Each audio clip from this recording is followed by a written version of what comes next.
Spirit is the most important guest at a Sleeping Giant show. That's all we want, is for the Holy Spirit to come and make himself known.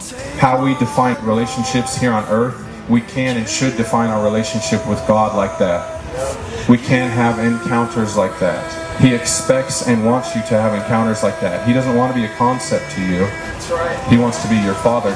So we're not here to perform, because if we come and we lift up our praises in sincerity, then by the grace of God, he comes and then you guys get to share in that experience.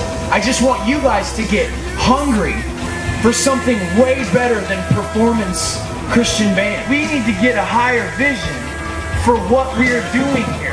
The call is to worship a man, no longer to worship the doctrine or concept.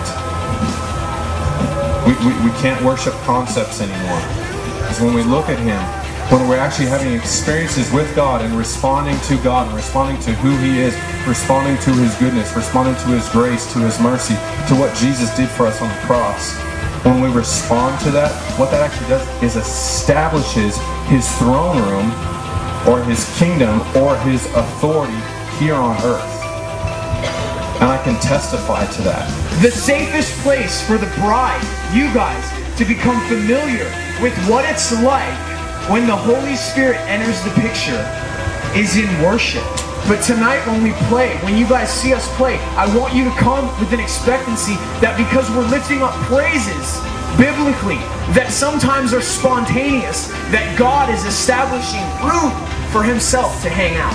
We want to see Jesus lifted up, and we want him to get the glory, and we want Jesus to draw all men to himself, and whatever your language is, we want God to get the credit.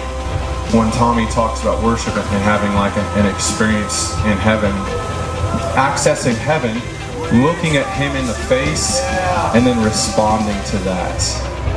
That's worship.